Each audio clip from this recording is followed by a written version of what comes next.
The Legend of Sleepy Hollow, by Washington Irving. Found among the papers of the late Diedrich Knickerbocker. A pleasing land of drowsy head it was, of dreams that wave before the half-shut eye, and of gay castles in the clouds that pass, forever flushing round a summer sky. Castle of Indolence. In the bosom of one of those spacious coves which indent the eastern shore of the Hudson, at that broad expansion of the river denominated by the ancient Dutch navigators the Tappan Zee, and where they always prudently shortened sail and implored the protection of St. Nicholas when they crossed, there lies a small market town or rural port, which by some is called Greensburg, but which is more generally and properly known by the name of Tarrytown. This name was given, we are told, in former days, by the good housewives of the adjacent country, from the inveterate propensity of their husbands to linger about the village tavern on market days. Be that as it may, I do not vouch for the fact, but merely advert to it, for the sake of being precise and authentic. Not far from this village, perhaps about 2 miles, there is a little valley, or rather lap of land among high hills, which is one of the quietest places in the whole world. A small brook glides through it, with just murmur enough to lull one to repose, and the occasional whistle of a quail or tapping of a woodpecker is almost the only sound that ever breaks in upon the uniform tranquility. I recollect that, when a stripling, my first exploit in squirrel shooting was in a grove of tall walnut trees that shades one side of the valley. I had wandered into it at noontime, when all nature is peculiarly quiet, and was startled by the roar of my own gun, as it broke the Sabbath stillness around and was prolonged and reverberated by the angry echoes. If ever I should wish for a retreat whither I might steal from the world and its distractions, and dream quietly away the remnant of a troubled life, I know of none more promising than this little valley. From the listless repose of the place, and the peculiar character of its inhabitants, who are descendants from the original Dutch settlers, this sequestered glen has long been known by the name of Sleepy Hollow, and its rustic lads are called the Sleepy Hollow Boys throughout all the neighboring country. A drowsy, dreamy influence seems to hang over the land, and to pervade the very atmosphere. Some say that the place was bewitched by a high German doctor during the early days of the settlement, others that an old Indian chief, the prophet or wizard of his tribe, held his powwows there before the country was discovered by Master Hendrik Hudson. Certain it is, the place still continues under the sway of some witching power, that holds a spell over the minds of the good people, causing them to walk in a continual reverie. They are given to all kinds of marvelous beliefs, are subject to trances and visions, and frequently see strange sights, and hear music and voices in the air. The whole neighborhood abounds with local tales, haunted spots, and twilight superstitions. Stars shoot and meteors glare oftener across the valley than in any other part of the country, and the nightmare, with her whole ninefold, seems to make it the favorite scene of her gambols.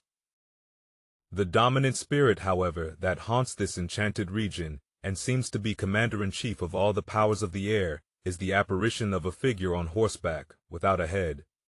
It is said by some to be the ghost of a Hessian trooper, whose head had been carried away by a cannonball in some nameless battle during the Revolutionary War, and who was ever and anon seen by the country folk hurrying along in the gloom of night, as if on the wings of the wind. His haunts are not confined to the valley, but extend at times to the adjacent roads, and especially to the vicinity of a church at no great distance. Indeed, certain of the most authentic historians of those parts, who have been careful in collecting and collating the floating facts concerning this spectre, allege that the body of the trooper having been buried in the churchyard, the ghost rides forth to the scene of battle in nightly quest of his head, and that the rushing speed with which he sometimes passes along the hollow, like a midnight blast, is owing to his being belated, and in a hurry to get back to the churchyard before daybreak. Such is the general purport of this legendary superstition, which has furnished materials for many a wild story in that region of shadows. And the spectre is known at all the country firesides by the name of the Headless Horseman of Sleepy Hollow. It is remarkable that the visionary propensity I have mentioned is not confined to the native inhabitants of the valley, but is unconsciously imbibed by everyone who resides there for a time. However wide awake they may have been before they entered that sleepy region, they are sure, in a little time, to inhale the witching influence of the air, and begin to grow imaginative, to dream dreams, and see apparitions. I mention this peaceful spot with all possible laud, for it is in such little retired Dutch valleys, found here and there embosomed in the great state of New York, that population, manners, and customs remain fixed, while the great torrent of migration and improvement, which is making such incessant changes in other parts of this restless country, sweeps by them unobserved. They are like those little nooks of still water which border a rapid stream, where we may see the straw and bubble riding quietly at anchor, or slowly revolving in their mimic harbor, undisturbed by the rush of the passing current. Though many years have elapsed since I trod the drowsy shades of Sleepy Hollow, yet I question whether I should not still find the same trees and the same families vegetating in its sheltered bosom. In this by-place of nature there abode, in a remote period of American history, that is to say, some 30 years since, a worthy wight of the name of Ichabod Crane, who sojourned, or, as he expressed it, tarried, in Sleepy Hollow, for the purpose of instructing the children of the vicinity. He was a native of Connecticut, a state which supplies the Union with pioneers for the mind as well as for the forest, and sends forth yearly its legions of frontier woodmen and country schoolmasters. The cognomen of Crane was not inapplicable to his person. He was tall, but exceedingly lank, with narrow shoulders, long arms and legs, hands that dangled a mile out of his sleeves, feet that might have served for shovels, and his whole frame most loosely hung together. His head was small and flat at top, with huge ears, large green glassy eyes, and a long snipe nose, so that it looked like a weathercock perched upon his spindle neck to tell which way the wind blew. To see him striding along the profile of a hill on a windy day, with his clothes bagging and fluttering about him, one might have mistaken him for the genius of famine descending upon the earth, or some scarecrow eloped from a cornfield. His schoolhouse was a low building of one large room, rudely constructed of logs, the windows partly glazed and partly patched with leaves of old copybooks. It was most ingeniously secured at vacant hours by a withe twisted in the handle of the door and stakes set against the window shutters, so that though a thief might get in with perfect ease, he would find some embarrassment in getting out, an idea most probably borrowed by the architect Jos van Houten from the mystery of an eel-pot. The schoolhouse stood in a rather lonely but pleasant situation, just at the foot of a woody hill, with a brook running close by, and a formidable birch tree growing at one end of it. From hence the low murmur of his pupils' voices, conning over their lessons, might be heard in a drowsy summer's day, like the hum of a beehive, interrupted now and then by the authoritative voice of the master, in the tone of menace or command, or, peradventure, by the appalling sound of the birch, as he urged some tardy loiterer along the flowery path of knowledge. Truth to say, he was a conscientious man, and ever bore in mind the golden maxim, spare the rod and spoil the child. Ichabod Crane's scholars certainly were not spoiled. I would not have it imagined, however, that he was one of those cruel potentates of the school who joy in the smart of their subjects. On the contrary, he administered justice with discrimination rather than severity, taking the burden off the backs of the weak, and laying it on those of the strong. Your mere puny stripling, that winced at the least flourish of the rod, was passed by with indulgence, but the claims of justice were satisfied by inflicting a double portion on some little tough, wrong-headed, broad-skirted Dutch urchin, who sulked and swelled and grew dogged and sullen beneath the birch. All this he called doing his duty by their parents, and he never inflicted a chastisement without following it by the assurance, so consolatory to the smarting urchin, that he would remember it and thank him for it the longest day he had to live. When school hours were over, he was even the companion and playmate of the larger boys, and on holiday afternoons would convoy some of the smaller ones home, who happened to have pretty sisters or good housewives for mothers, noted for the comforts of the cupboard. Indeed, it behooved him to keep on good terms with his pupils. The revenue arising from his school was small, and would have been scarcely sufficient to furnish him with daily bread, for he was a huge feeder, and, though lank, had the dilating powers of an anaconda. But to help out his maintenance, he was, according to country custom in those parts, boarded and lodged at the houses of the farmers whose children he instructed. With these he lived successively a week at a time, thus going the rounds of the neighborhood, with all his worldly effects tied up in a cotton handkerchief. That all this might not be too onerous on the purses of his rustic patrons, who are apt to consider the costs of schooling a grievous burden, and schoolmasters as mere drones, he had various ways of rendering himself both useful and agreeable. He assisted the farmers occasionally in the lighter labors of their farms, helped to make hay, mended the fences, took the horses to water, drove the cows from pasture, and cut wood for the winter fire. He laid aside, too, all the dominant dignity and absolute sway with which he lorded it in his little empire, the school, and became wonderfully gentle and ingratiating. He found favor in the eyes of the mothers by petting the children, particularly the youngest, and like the lion bold, which whilom so magnanimously the lamb did hold, he would sit with the child on one knee, and rock a cradle with his foot for whole hours together. In addition to his other vocations, he was the singing master of the neighborhood, and picked up many bright shillings by instructing the young folks in psalmody. It was a matter of no little vanity to him on Sundays to take his station in front of the church gallery, with a band of chosen singers, where, in his own mind, he completely carried away the palm from the parson. Certain it is, his voice resounded far above all the rest of the congregation, and there are peculiar quavers still to be heard in that church, and which may even be heard half a mile off, quite to the opposite side of the mill pond, on a still Sunday morning, which are said to be legitimately descended from the nose of Ichabod Crane. Thus, by divers little makeshifts, in that ingenious way which is commonly denominated, by hook and by crook, the worthy pedagogue got on tolerably enough, and was thought, by all who understood nothing of the labor of headwork, to have a wonderfully easy life of it. The schoolmaster is generally a man of some importance in the female circle of a rural neighborhood, being considered a kind of idle, gentlemanlike personage, of vastly superior taste and accomplishments to the rough country swains, and indeed inferior in learning only to the parson. His appearance, therefore, is apt to occasion some little stir at the tea-table of a farmhouse, and the addition of a supernumerary dish of cakes or sweetmeats, or, peradventure, the parade of a silver teapot. Our man of letters, therefore, was peculiarly happy in the smiles of all the country damsels. How he would figure among them in the churchyard, between services on Sundays, gathering grapes for them from the wild vines that overran the surrounding trees, reciting for their amusement all the epitaphs on the tombstones, or sauntering, with a whole bevy of them, along the banks of the adjacent mill pond, while the more bashful country bumpkins hung sheepishly back, envying his superior elegance and address.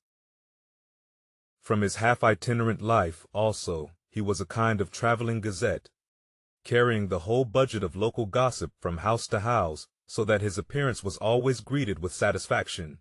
He was, moreover, esteemed by the women as a man of great erudition, for he had read several books quite through, and was a perfect master of Cotton Mather's History of New England Witchcraft, in which, by the way, he most firmly and potently believed. He was, in fact, an odd mixture of small shrewdness and simple credulity. His appetite for the marvelous, and his powers of digesting, were equally extraordinary, and both had been increased by his residence in this spellbound region. No tale was too gross or monstrous for his capacious swallow.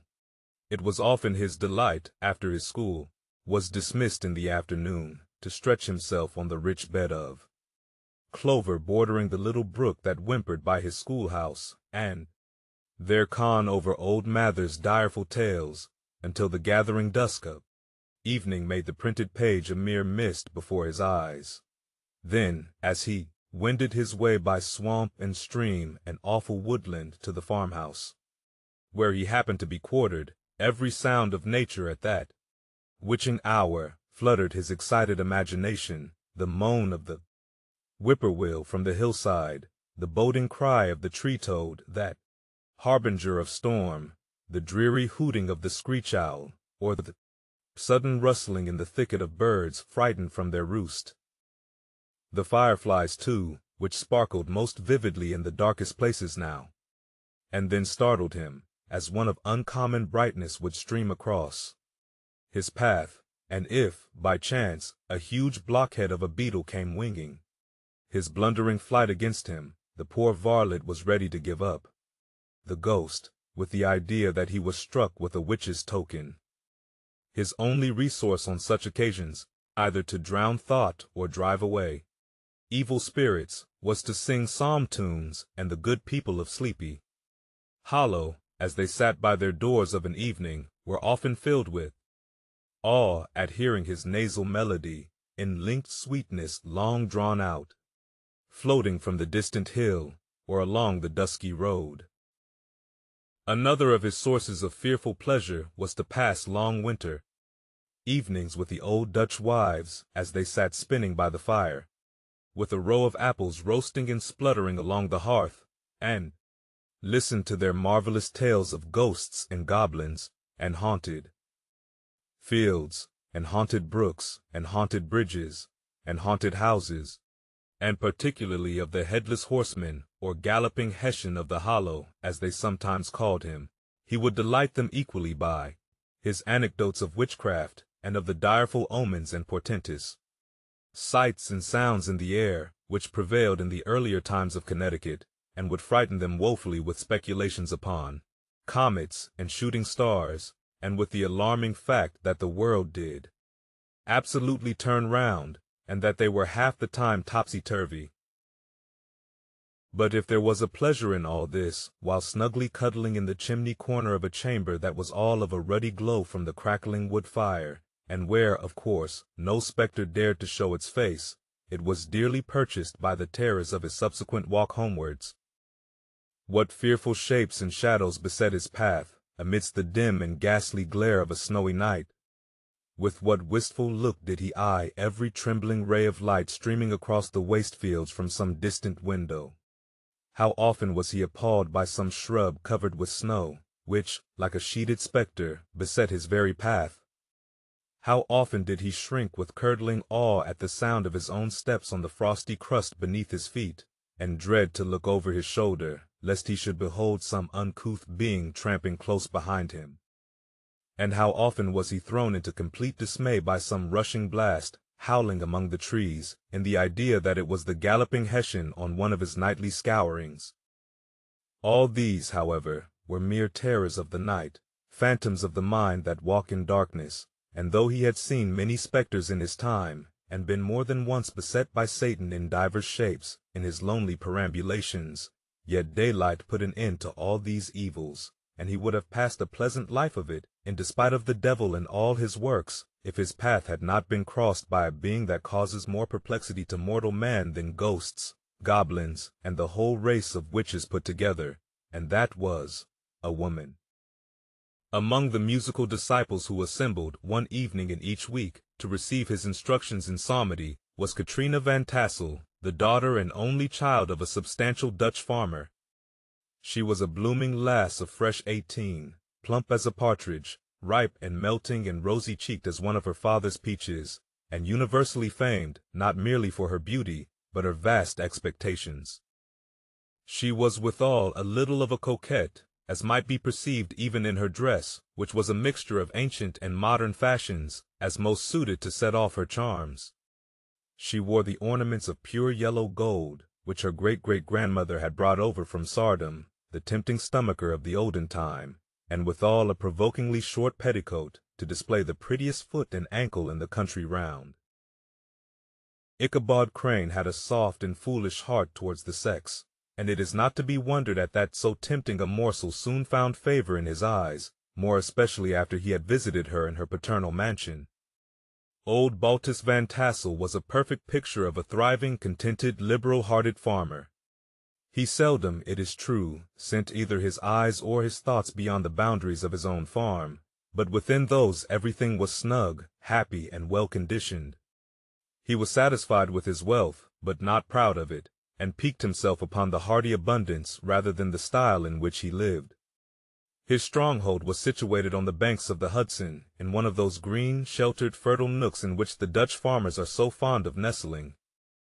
A great elm tree spread its broad branches over it, at the foot of which bubbled up a spring of the softest and sweetest water, in a little well formed of a barrel, and then stole sparkling away through the grass to a neighboring brook that babbled along among alders and dwarf willows. Hard by the farmhouse was a vast barn, that might have served for a church, every window and crevice of which seemed bursting forth with the treasures of the farm. The flail was busily resounding within it from morning to night. Swallows and martins skimmed twittering about the eaves, and rows of pigeons, some with one eye turned up, as if watching the weather, some with their heads under their wings or buried in their bosoms, and others swelling, and cooing, and bowing about their dames, were enjoying the sunshine on the roof. Sleek, unwieldy porkers were grunting in the repose and abundance of their pens, from whence sallied forth, now and then, troops of sucking pigs, as if to snuff the air. A stately squadron of snowy geese were riding in an adjoining pond, convoying whole fleets of ducks. Regiments of turkeys were gobbling through the farmyard, and guinea fowls fretting about it, like ill-tempered housewives, with their peevish, discontented cry. Before the barn door strutted the gallant cock, that pattern of a husband, a warrior, and a fine gentleman, clapping his burnished wings and crowing in the pride and gladness of his heart, sometimes tearing up the earth with his feet, and then generously calling his ever-hungry family of wives and children to enjoy the rich morsel which he had discovered. The pedagogue's mouth watered as he looked upon this sumptuous promise of luxurious winter fare. In his devouring mind's eye, he pictured to himself every roasting pig running about with a pudding in his belly and an apple in his mouth. The pigeons were snugly put to bed in a comfortable pie, and tucked in with a coverlet of crust. The geese were swimming in their own gravy, and the ducks pairing cozily in dishes, like snug married couples, with a decent competency of onion sauce. In the porkers he saw carved out the future sleek side of bacon, and juicy relishing ham. Not a turkey but he beheld daintily trussed up, with its gizzard under its wing, and peradventure a necklace of savory sausages. And even bright Chanticleer himself lay sprawling on his back in a side dish, with uplifted claws, as if craving that quarter which his chivalrous spirit disdained to ask while living. As the enraptured Ichabod fancied all this, and as he rolled his great green eyes over the fat meadowlands, the rich fields of wheat, of rye, of buckwheat, and Indian corn, and the orchards burdened with ruddy fruit, which surrounded the warm tenement of Van Tassel, his heart yearned after the damsel who was to inherit these domains, and his imagination expanded with the idea how they might be readily turned into cash, and the money invested in immense tracts of wild land and shingle palaces in the wilderness.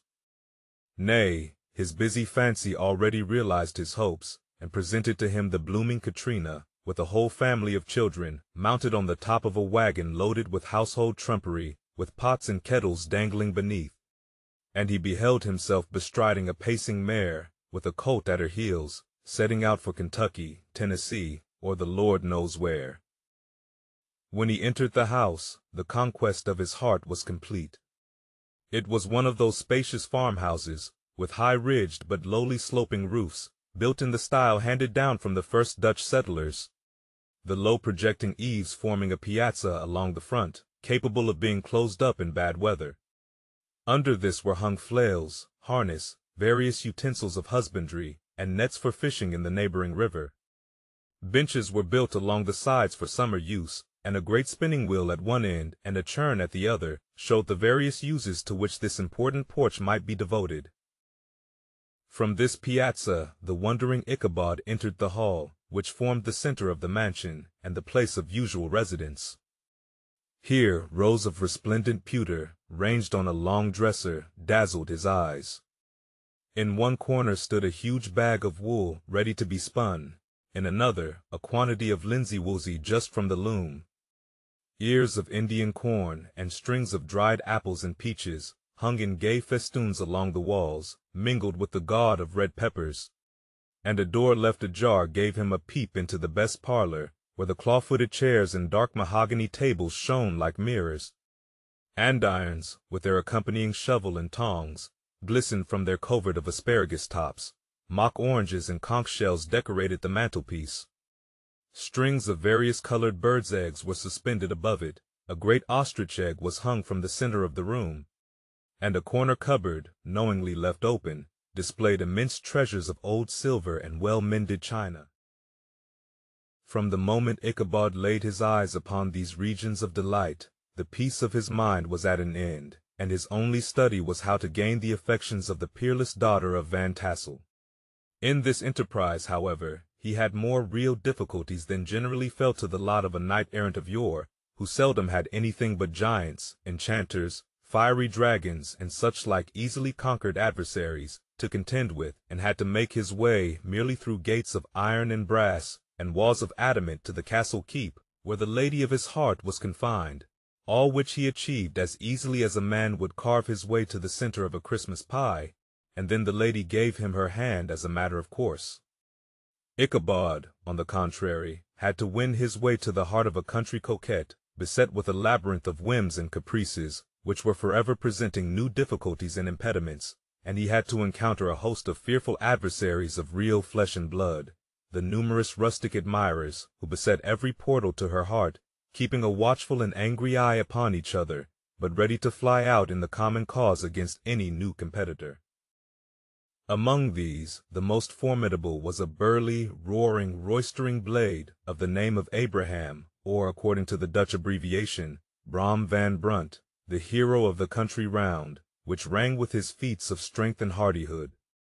He was broad-shouldered and double-jointed, with short curly black hair, and a bluff but not unpleasant countenance, having a mingled air of fun and arrogance.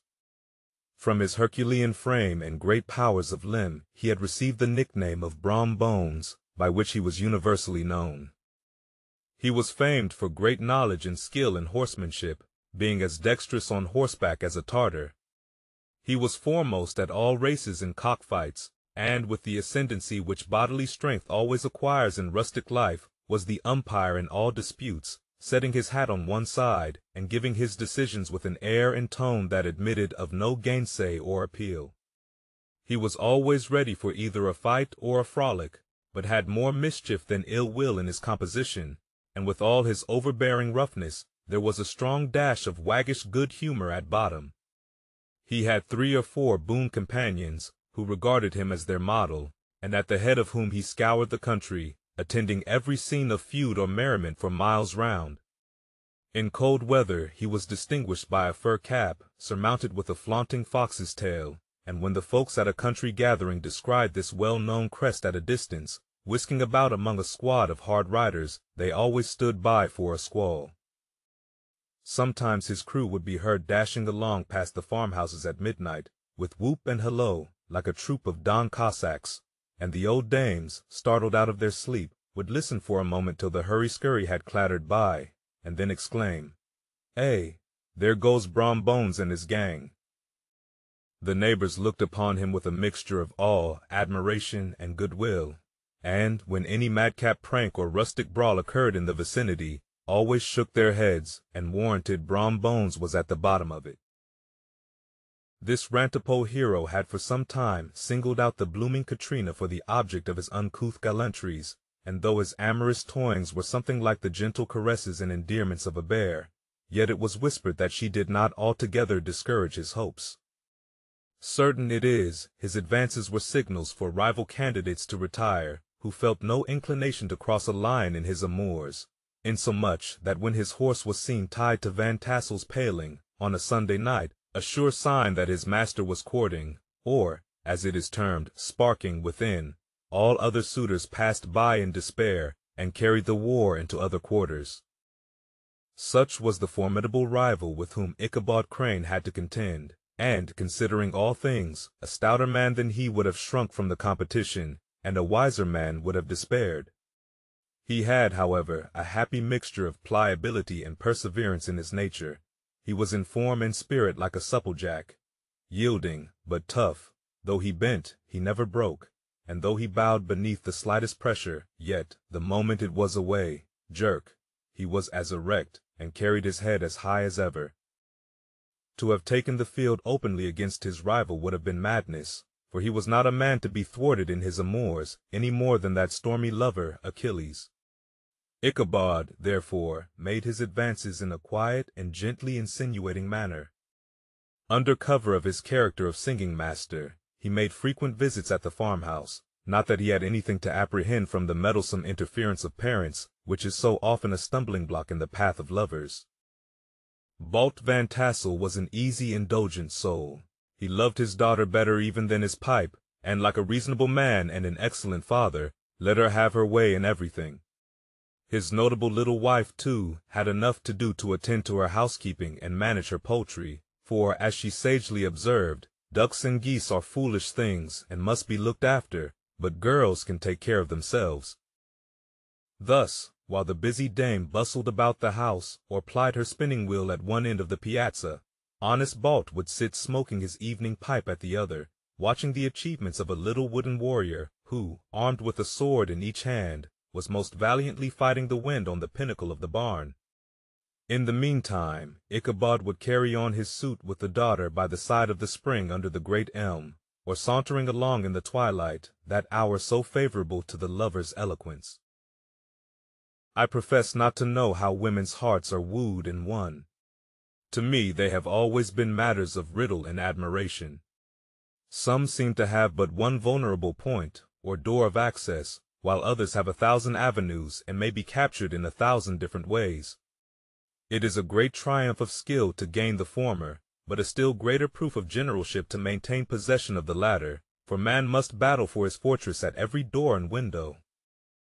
He who wins 1,000 common hearts is therefore entitled to some renown, but he who keeps undisputed sway over the heart of a coquette is indeed a hero. Certain it is, this was not the case with the redoubtable Brom Bones, and from the moment Ichabod Crane made his advances, the interests of the former evidently declined. His horse was no longer seen tied to the palings on Sunday nights, and a deadly feud gradually arose between him and the preceptor of Sleepy Hollow.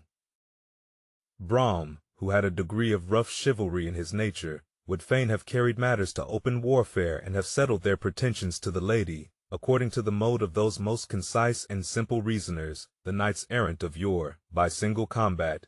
But Ichabod was too conscious of the superior might of his adversary to enter the lists against him. He had overheard a boast of Bones, that he would double the schoolmaster up and lay him on a shelf of his own schoolhouse, and he was too wary to give him an opportunity. There was something extremely provoking in this obstinately pacific system. It left Brom no alternative but to draw upon the funds of rustic waggery in his disposition, and to play off boorish practical jokes upon his rival. Ichabod became the object of whimsical persecution to Bones and his gang of rough riders. They harried his hitherto peaceful domains, smoked out his singing school by stopping up the chimney, broke into the schoolhouse at night, in spite of its formidable fastenings of withe and window stakes, and turned everything topsy-turvy, so that the poor schoolmaster began to think all the witches in the country held their meetings there. But what was still more annoying, Brom took all opportunities of turning him into ridicule in presence of his mistress, and had a scoundrel dog whom he taught to whine in the most ludicrous manner, and introduced as a rival of Ichabod's, to instruct her in psalmody. In this way matters went on for some time, without producing any material effect on the relative situations of the contending powers. On a fine autumnal afternoon, Ichabod, in pensive mood, sat enthroned on the lofty stool from whence he usually watched all the concerns of his little literary realm. In his hand he swayed a ferule, that scepter of despotic power. The birch of justice reposed on 3 nails behind the throne, a constant terror to evildoers, while on the desk before him might be seen sundry contraband articles and prohibited weapons, detected upon the persons of idle urchins, such as half-munched apples, pop-guns, whirligigs, fly-cages, and whole legions of rampant little paper gamecocks. Apparently there had been some appalling act of justice recently inflicted, for his scholars were all busily intent upon their books, or slyly whispering behind them with one eye kept upon the master, and a kind of buzzing stillness reigned throughout the schoolroom. It was suddenly interrupted by the appearance of a negro in tow-cloth jacket and trousers, a round-crowned fragment of a hat, like the cap of Mercury, and mounted on the back of a ragged, wild, half-broken colt, which he managed with a rope by way of halter. He came clattering up to the school door with an invitation to Ichabod to attend a merrymaking or quilting frolic, to be held that evening at Mynheer Van Tassel's, and having delivered his message with that air of importance and effort at fine language, which a negro is apt to display on petty embassies of the kind, he dashed over the brook, and was seen scampering away up the hollow, full of the importance and hurry of his mission. All was now bustle and hubbub in the late quiet schoolroom. The scholars were hurried through their lessons without stopping at trifles. Those who were nimble skipped over half with impunity, and those who were tardy had a smart application now and then in the rear, to quicken their speed or help them over a tall word.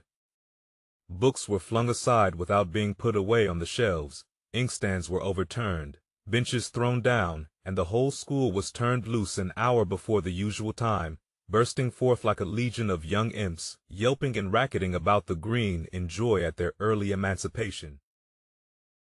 The gallant Ichabod now spent at least an extra half-hour at his toilet, brushing and furbishing up his best, and indeed only suit of rusty black, and arranging his locks by a bit of broken looking-glass that hung up in the schoolhouse. That he might make his appearance before his mistress in the true style of a cavalier, he borrowed a horse from the farmer with whom he was domiciliated, a choleric old Dutchman of the name of Hans van Ripper, and thus gallantly mounted, issued forth like a knight-errant in quest of adventures. But it is meet I should, in the true spirit of romantic story, give some account of the looks and equipments of my hero and his steed.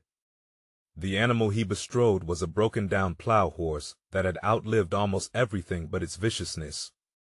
He was gaunt and shagged, with a ewe neck and a head like a hammer. His rusty mane and tail were tangled and knotted with burrs. One eye had lost its pupil and was glaring and spectral, but the other had the gleam of a genuine devil in it. Still, he must have had fire and metal in his day, if we may judge from the name he bore of Gunpowder. He had, in fact, been a favorite steed of his master's, the choleric Van Ripper, who was a furious rider, and had infused, very probably, some of his own spirit into the animal, for, old and broken down as he looked, there was more of the lurking devil in him than in any young filly in the country. Ichabod was a suitable figure for such a steed. He rode with short stirrups, which brought his knees nearly up to the pommel of the saddle. His sharp elbows stuck out like grasshoppers. He carried his whip perpendicularly in his hand, like a scepter, and as his horse jogged on, the motion of his arms was not unlike the flapping of a pair of wings.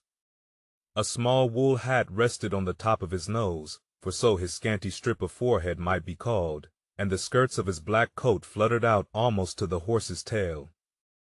Such was the appearance of Ichabod and his steed as they shambled out of the gate of Hans van Ripper, and it was altogether such an apparition as is seldom to be met with in broad daylight. It was, as I have said, a fine autumnal day. The sky was clear and serene, and nature wore that rich and golden livery which we always associate with the idea of abundance. The forests had put on their sober brown and yellow, while some trees of the tenderer kind had been nipped by the frosts into brilliant dyes of orange, purple, and scarlet. Streaming files of wild ducks began to make their appearance high in the air. The bark of the squirrel might be heard from the groves of beech and hickory nuts, and the pensive whistle of the quail at intervals from the neighboring stubble field. The small birds were taking their farewell banquets. In the fullness of their revelry, they fluttered, chirping and frolicking from bush to bush, and tree to tree, capricious from the very profusion and variety around them. There was the honest cock-robin, the favorite game of stripling sportsmen, with its loud querulous note, and the twittering blackbirds flying in sable clouds, and the golden-winged woodpecker with his crimson crest, his broad black gorget, and splendid plumage, and the cedar bird with its red-tipped wings and yellow-tipped tail, and its little Montero cap of feathers, and the blue jay, that noisy coxcomb, in his gay light blue coat and white underclothes, screaming and chattering, nodding and bobbing and bowing, and pretending to be on good terms with every songster of the grove. As Ichabod jogged slowly on his way, his eye, ever open to every symptom of culinary abundance, ranged with delight over the treasures of jolly autumn. On all sides he beheld vast store of apples, some hanging in oppressive opulence on the trees, some gathered into baskets and barrels for the market, others heaped up in rich piles for the cider press. Farther on he beheld great fields of Indian corn, with its golden ears peeping from their leafy covers, and holding out the promise of cakes and hasty pudding, and the yellow pumpkins lying beneath them, turning up their fair round bellies to the sun, and giving ample prospects of the most luxurious of pies. And anon he passed the fragrant buckwheat fields breathing the odor of the beehive, and as he beheld them, soft anticipation stole over his mind of dainty slapjacks, well buttered and garnished with honey or treacle by the delicate little dimpled hand of Katrina Van Tassel.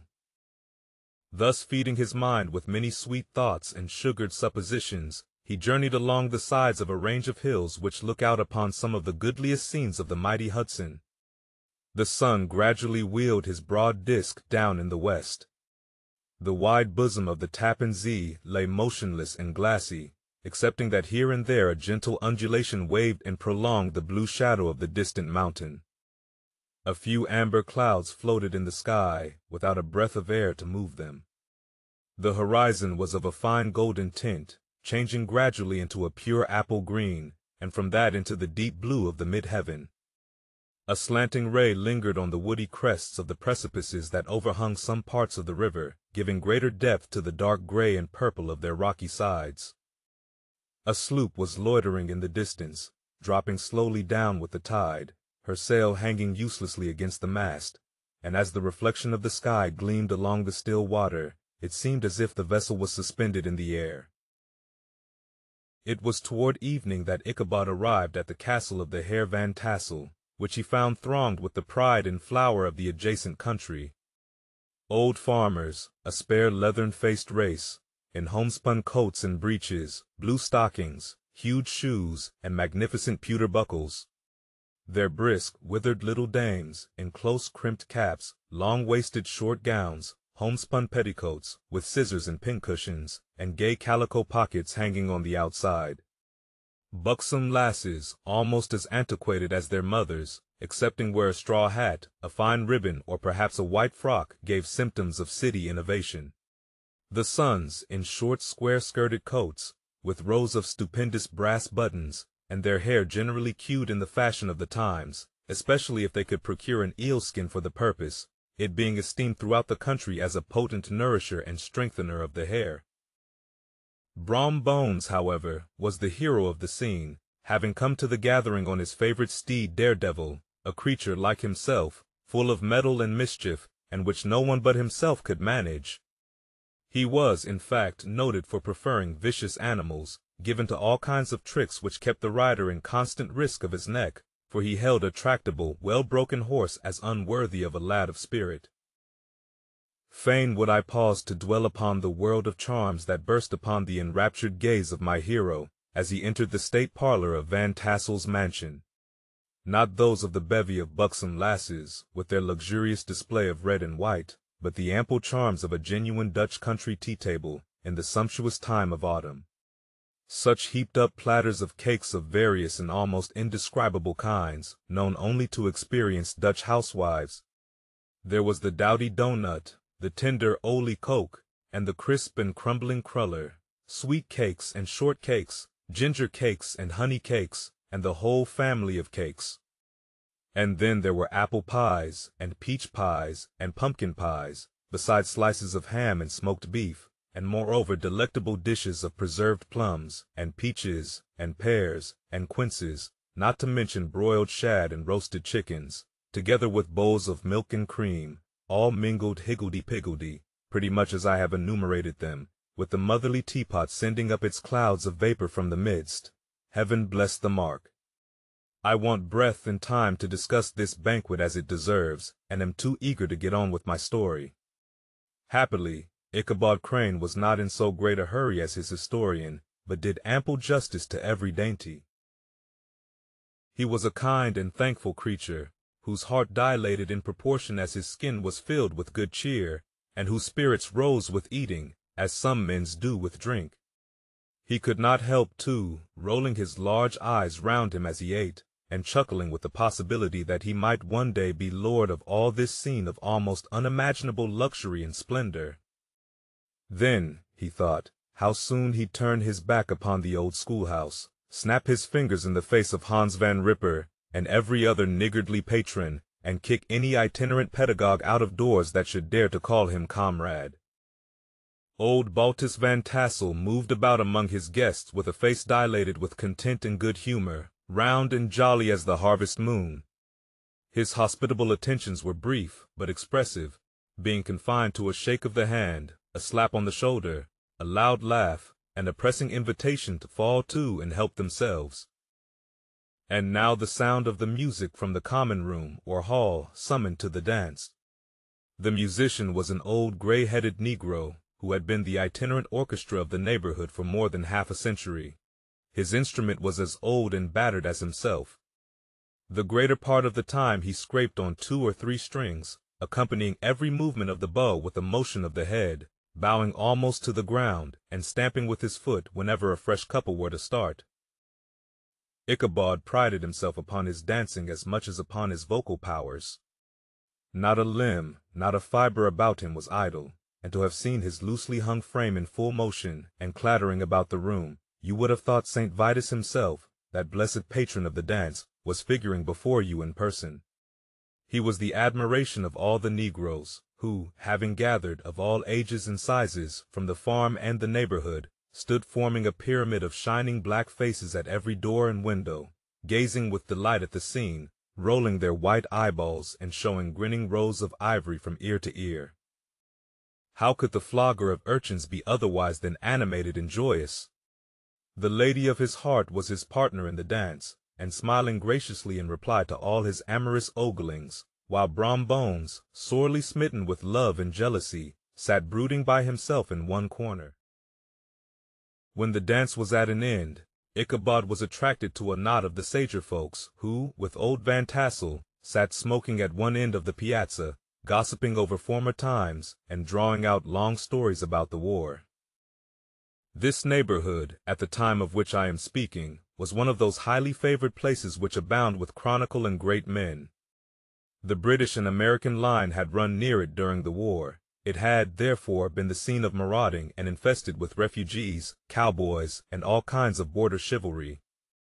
Just sufficient time had elapsed to enable each storyteller to dress up his tale with a little becoming fiction, and, in the indistinctness of his recollection, to make himself the hero of every exploit. There was the story of Dofue Martling, a large blue-bearded Dutchman who had nearly taken a British frigate with an old iron 9-pounder from a mud breastwork, only that his gun burst at the 6th discharge. And there was an old gentleman who shall be nameless, being too rich a mynheer to be lightly mentioned, who, in the battle of White Plains, being an excellent master of defense, parried a musket ball with a small sword, insomuch that he absolutely felt it whiz round the blade, and glance off at the hilt, in proof of which he was ready at any time to show the sword, with the hilt a little bent.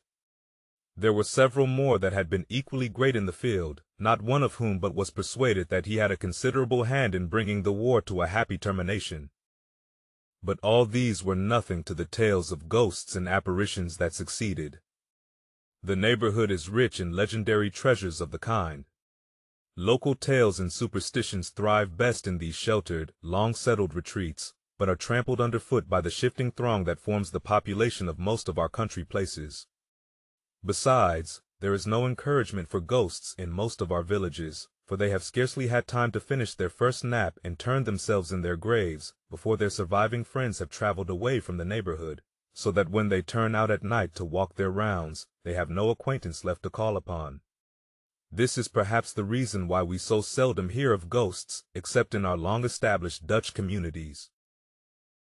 The immediate cause, however, of the prevalence of supernatural stories in these parts was doubtless owing to the vicinity of Sleepy Hollow.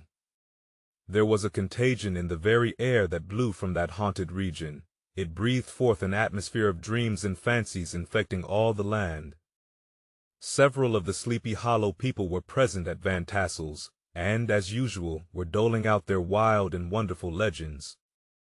Many dismal tales were told about funeral trains, and mourning cries and wailings heard and seen about the great tree where the unfortunate Major Andre was taken, and which stood in the neighborhood. Some mention was made also of the woman in white that haunted the dark glen at Raven Rock, and was often heard to shriek on winter nights before a storm, having perished there in the snow. The chief part of the stories, however, turned upon the favorite specter of Sleepy Hollow, the Headless Horseman, who had been heard several times of late patrolling the country, and, it was said, tethered his horse nightly among the graves in the churchyard. The sequestered situation of this church seems always to have made it a favorite haunt of troubled spirits. It stands on a knoll, surrounded by locust trees and lofty elms, from among which its decent, whitewashed walls shine modestly forth, like Christian purity beaming through the shades of retirement. A gentle slope descends from it to a silver sheet of water, bordered by high trees, between which peeps may be caught at the blue hills of the Hudson.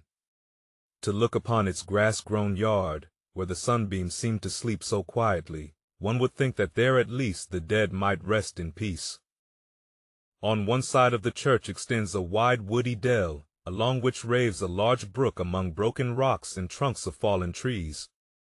Over a deep black part of the stream, not far from the church, was formerly thrown a wooden bridge. The road that led to it and the bridge itself were thickly shaded by overhanging trees, which cast a gloom about it, even in the daytime, but occasioned a fearful darkness at night.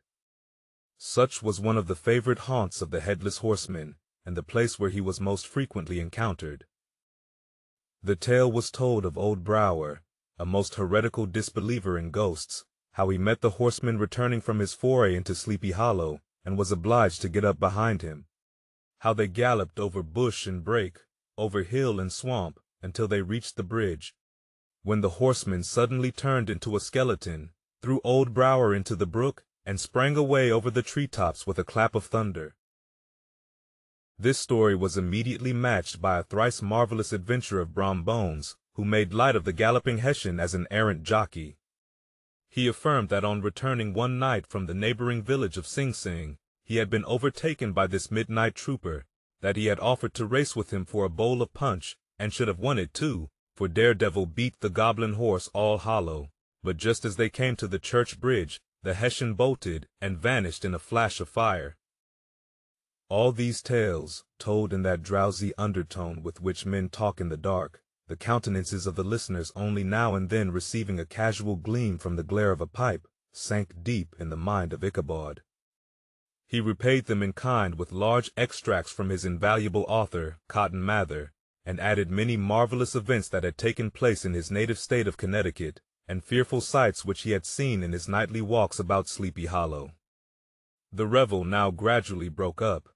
The old farmers gathered together their families in their wagons, and were heard for some time rattling along the hollow roads and over the distant hills. Some of the damsels mounted on pillions behind their favorite swains, and their light-hearted laughter, mingling with the clatter of hoofs, echoed along the silent woodlands, sounding fainter and fainter, until they gradually died away, and the late scene of noise and frolic was all silent and deserted. Ichabod only lingered behind, according to the custom of country lovers, to have a tete-a-tete with the heiress, fully convinced that he was now on the high road to success. What passed at this interview I will not pretend to say, for in fact I do not know. Something, however, I fear me, must have gone wrong, for he certainly sallied forth, after no very great interval, with an air quite desolate and chapfallen. Oh, these women, these women! Could that girl have been playing off any of her coquettish tricks? Was her encouragement of the poor pedagogue all a mere sham to secure her conquest of his rival? Heaven only knows, not I. Let it suffice to say, Ichabod stole forth with the air of one who had been sacking a hen roost rather than a fair lady's heart. Without looking to the right or left to notice the scene of rural wealth, on which he had so often gloated, he went straight to the stable, and with several hearty cuffs and kicks roused his steed most uncourteously from the comfortable quarters in which he was soundly sleeping, dreaming of mountains of corn and oats, and whole valleys of timothy and clover.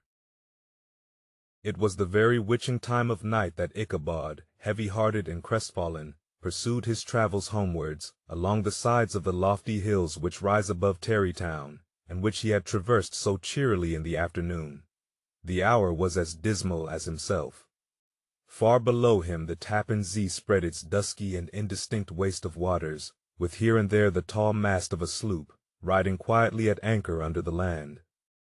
In the dead hush of midnight, he could even hear the barking of the watchdog from the opposite shore of the Hudson, but it was so vague and faint as only to give an idea of his distance from this faithful companion of man. Now and then, too, the long-drawn crowing of a cock, accidentally awakened, would sound far, far off, from some farmhouse away among the hills, but it was like a dreaming sound in his ear. No signs of life occurred near him, but occasionally the melancholy chirp of a cricket, or perhaps the guttural twang of a bullfrog from a neighboring marsh, as if sleeping uncomfortably and turning suddenly in his bed.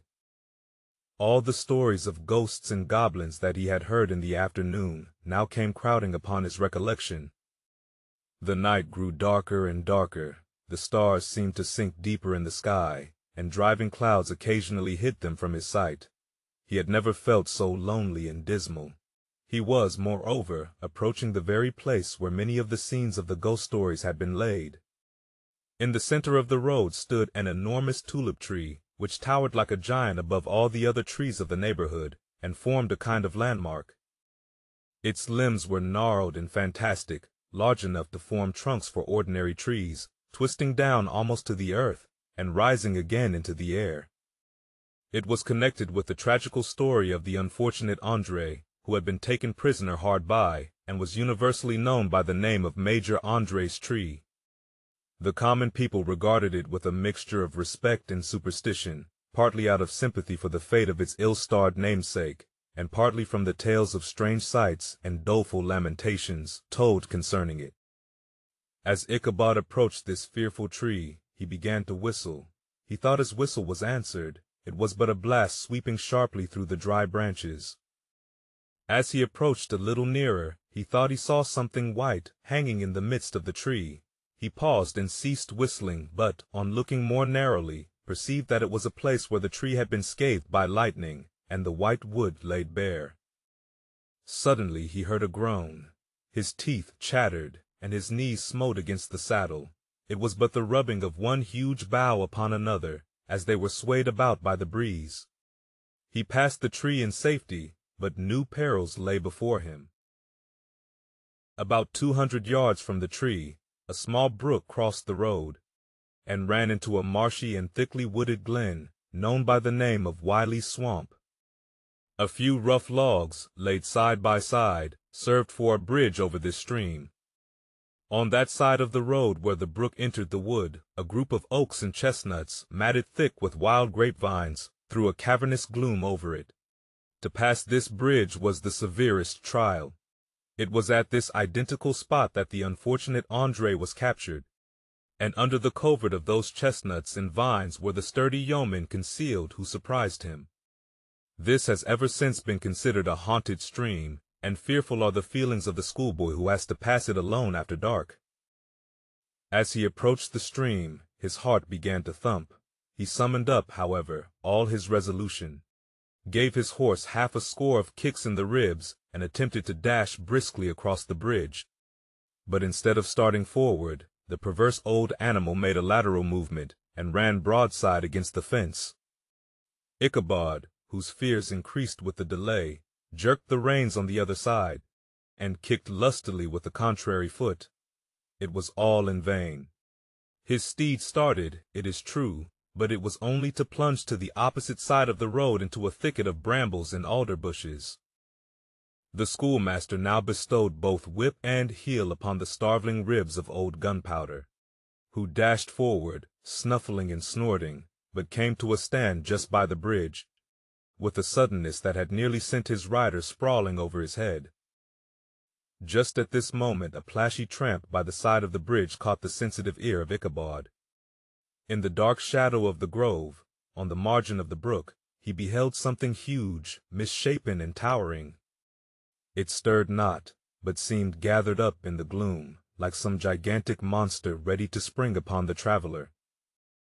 The hair of the affrighted pedagogue rose upon his head with terror. What was to be done? To turn and fly was now too late, and besides, what chance was there of escaping ghost or goblin, if such it was, which could ride upon the wings of the wind? Summoning up, therefore, a show of courage, he demanded in stammering accents, "Who are you?" He received no reply. He repeated his demand in a still more agitated voice. Still there was no answer. Once more he cudgeled the sides of the inflexible Gunpowder, and shutting his eyes, broke forth with involuntary fervor into a psalm tune. Just then the shadowy object of alarm put itself in motion, and with a scramble and a bound stood at once in the middle of the road. Though the night was dark and dismal, yet the form of the unknown might now in some degree be ascertained. He appeared to be a horseman of large dimensions, and mounted on a black horse of powerful frame. He made no offer of molestation or sociability, but kept aloof on one side of the road, jogging along on the blind side of old Gunpowder, who had now got over his fright and waywardness. Ichabod, who had no relish for this strange midnight companion, and bethought himself of the adventure of Brom Bones with the galloping Hessian, now quickened his steed in hopes of leaving him behind. The stranger, however, quickened his horse to an equal pace. Ichabod pulled up and fell into a walk, thinking to lag behind. The other did the same. His heart began to sink within him. He endeavored to resume his psalm tune, but his parched tongue clove to the roof of his mouth, and he could not utter a stave.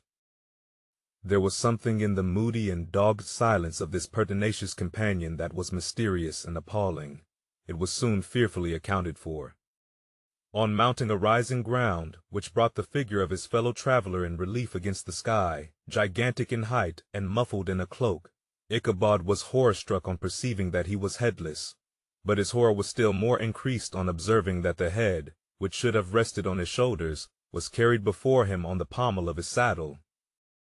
His terror rose to desperation. He rained a shower of kicks and blows upon Gunpowder, hoping by a sudden movement to give his companion the slip, but the spectre started full jump with him. Away then they dashed through thick and thin, stones flying and sparks flashing at every bound. Ichabod's flimsy garments fluttered in the air, as he stretched his long, lank body away over his horse's head in the eagerness of his flight. They had now reached the road which turns off to Sleepy Hollow, but Gunpowder, who seemed possessed with a demon, instead of keeping up it, made an opposite turn, and plunged headlong downhill to the left. This road leads through a sandy hollow, shaded by trees for about a quarter of a mile, where it crosses the bridge famous in goblin story, and just beyond swells the green knoll on which stands the whitewashed church. As yet the panic of the steed had given his unskilful rider an apparent advantage in the chase, but just as he had got halfway through the hollow, the girths of the saddle gave way, and he felt it slipping from under him. He seized it by the pommel, and endeavored to hold it firm, but in vain, and had just time to save himself by clasping old Gunpowder round the neck, when the saddle fell to the earth, and he heard it trampled underfoot by his pursuer. For a moment the terror of Hans Van Ripper's wrath passed across his mind, for it was his Sunday saddle, but this was no time for petty fears. The goblin was hard on his haunches, and, unskilful rider that he was, he had much ado to maintain his seat, sometimes slipping on one side, sometimes on another, and sometimes jolted on the high ridge of his horse's backbone, with a violence that he verily feared would cleave him asunder. An opening in the trees now cheered him with the hopes that the church bridge was at hand. The wavering reflection of a silver star in the bosom of the brook told him that he was not mistaken. He saw the walls of the church dimly glaring under the trees beyond. He recollected the place where Brom Bones's ghostly competitor had disappeared. If I can but reach that bridge, thought Ichabod, I am safe. Just then he heard the black steed panting and blowing close behind him. He even fancied that he felt his hot breath. Another convulsive kick in the ribs, and old Gunpowder sprang upon the bridge. He thundered over the resounding planks. He gained the opposite side. And now Ichabod cast a look behind, to see if his pursuer should vanish, according to rule, in a flash of fire and brimstone. Just then he saw the goblin rising in his stirrups, and in the very act of hurling his head at him. Ichabod endeavored to dodge the horrible missile, but too late. It encountered his cranium with a tremendous crash. He was tumbled headlong into the dust, and Gunpowder, the black steed, and the goblin rider passed by like a whirlwind. The next morning the old horse was found without his saddle, and with the bridle under his feet, soberly cropping the grass at his master's gate. Ichabod did not make his appearance at breakfast. Dinner hour came, but no Ichabod. The boys assembled at the schoolhouse and strode idly about the banks of the brook, but no schoolmaster. Hans Van Ripper now began to feel some uneasiness about the fate of poor Ichabod and his saddle. An inquiry was set on foot, and after diligent investigation they came upon his traces. In one part of the road leading to the church was found the saddle trampled in the dirt. The tracks of horses' hoofs deeply dented in the road, and evidently at furious speed, were traced to the bridge, beyond which, on the bank of a broad part of the brook, where the water ran deep and black, was found the hat of the unfortunate Ichabod, and close beside it a shattered pumpkin. The brook was searched, but the body of the schoolmaster was not to be discovered. Hans Van Ripper, as executor of his estate, examined the bundle which contained all his worldly effects. They consisted of 2 shirts and a half, 2 stocks for the neck, a pair or 2 of worsted stockings, an old pair of corduroy smallclothes, a rusty razor, a book of psalm tunes full of dog's ears, and a broken pitch pipe. As to the books and furniture of the schoolhouse, they belonged to the community, excepting Cotton Mather's History of Witchcraft, a New England almanac, and a book of dreams and fortune-telling, in which last was a sheet of foolscap, much scribbled and blotted in several fruitless attempts to make a copy of verses in honor of the heiress of Van Tassel. These magic books and the poetic scrawl were forthwith consigned to the flames by Hans Van Ripper, who, from that time forward, determined to send his children no more to school, observing that he never knew any good come of this same reading and writing. Whatever money the schoolmaster possessed, and he had received his quarter's pay but a day or 2 before, he must have had about his person at the time of his disappearance. The mysterious event caused much speculation at the church on the following Sunday. Knots of gazers and gossips were collected in the churchyard, at the bridge, and at the spot where the hat and pumpkin had been found. The stories of Brower, of Bones, and a whole budget of others were called to mind, and when they had diligently considered them all, and compared them with the symptoms of the present case, they shook their heads, and came to the conclusion that Ichabod had been carried off by the galloping Hessian. As he was a bachelor, and in nobody's debt, nobody troubled his head any more about him. The school was removed to a different quarter of the hollow, and another pedagogue reigned in his stead. It is true, an old farmer, who had been down to New York on a visit several years after, and from whom this account of the ghostly adventure was received, brought home the intelligence that Ichabod Crane was still alive, that he had left the neighborhood partly through fear of the goblin and Hans Van Ripper, and partly in mortification at having been suddenly dismissed by the heiress, that he had changed his quarters to a distant part of the country, had kept school and studied law at the same time, had been admitted to the bar, turned politician, electioneered, written for the newspapers, and finally had been made a justice of the 10-pound court.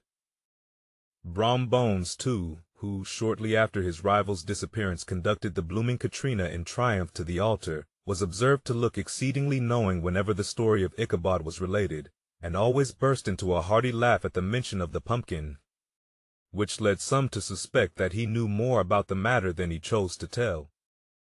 The old country wives, however, who are the best judges of these matters, maintain to this day that Ichabod was spirited away by supernatural means, and it is a favorite story often told about the neighborhood round the winter evening fire. The bridge became more than ever an object of superstitious awe, and that may be the reason why the road has been altered of late years, so as to approach the church by the border of the mill pond. The schoolhouse being deserted soon fell to decay, and was reported to be haunted by the ghost of the unfortunate pedagogue, and the plowboy, loitering homeward of a still summer evening, has often fancied his voice at a distance, chanting a melancholy psalm tune among the tranquil solitudes of Sleepy Hollow. Postscript, found in the handwriting of Mr. Knickerbocker.